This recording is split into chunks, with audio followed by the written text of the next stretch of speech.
देखिए राकेश जी, ये देश भारत के संविधान की इस पुस्तक से चलता है और भारत का संविधान अनुच्छेद 25 इस बात के लिए प्रावधानित करता है कि हम अपनी उपासना, अपनी पूजा पद्धति, अपनी धार्मिक रिलीजियस प्रैक्टिसेस को निर्बाध गति से, अबाध गति से कर सकते हैं, उसका प्रचार प्रसार कर सकते हैं।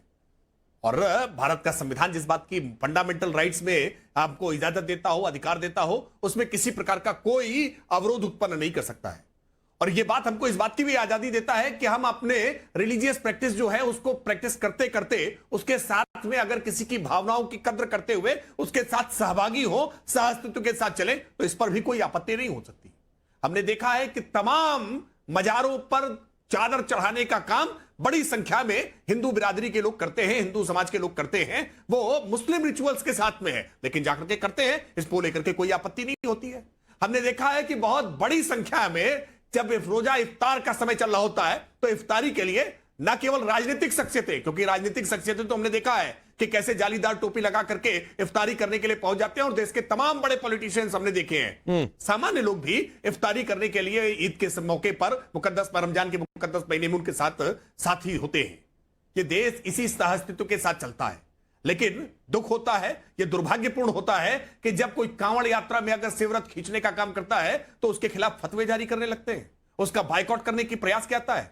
यह समाज को विभाजित करने का, समाज को टुकड़ों में तोड़ने का एक षड्यंत्र है, लेकिन यह षड्यंत्र सफल नहीं होगा। इसी प्रकार के षड्यंत्र करके तो उत्तर प्रदेश में धार्मिक उन्माद पैदा किया जाता था, सांप्रदायिक सद्भाव बिगाड़ा जाता था, दंगे की पृष्ठभूमि लिखी जाती थी। लेकिन योगी आदित्यनाथ सरकार आने के बाद हमने इन दंगों पर पूरी तरह से नियंत्रण स्थापित करने का काम किया है। और जो घटना मऊ की है बहुत दुर्भाग्यपूर्ण है।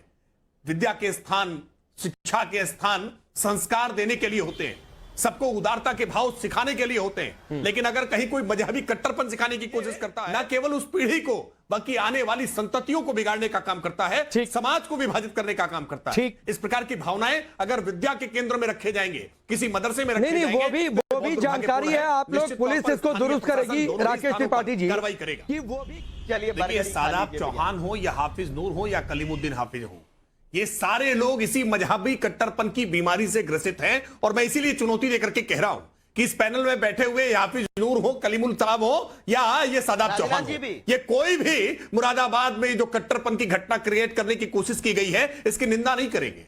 ये आजिम कुरैशी को भरोसा नहीं दिलाएंगे कि नहीं, अगर आपने शिवरत खींच दिया तो कोई गुनाह नहीं किया, आप अगर हिंदू के त्योहार में उसके साथ शामिल हो गए तो कोई गुनाह नहीं किया। ये सब मिलकर के बैठ करके उसको गुनाहगार साबित करने की कोशिश करेंगे। सच्चाई यही है, यही मजहबी कट्टरपन है जो समाज को विभाजित करने का प्रयास करता है। और यह केवल कानून व्यवस्था का मसला नहीं है। निश्चित तौर पर अजीम कुरैशी अगर कोई अपनी दरखास्त देते हैं, कोई शिकायत दर्ज कराते हैं, तो कानून निश्चित तौर पर कार्रवाई करेगा। लेकिन यह बड़ा सवाल उससे ज्यादा बड़ा है।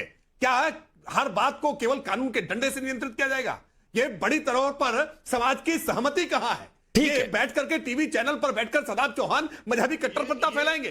और मुजफ्फरनगर आजारी साहब मैं आ रहा हूं, आजारी साहब आ रहा हूं। राकेश जी मैं, चूंकि एक बड़ा सवाल शादाब ने उठा दिया, किसने मजहबी एंगल ढूंढा जाए, लेकिन मजहबी एंगल नहीं बनाना।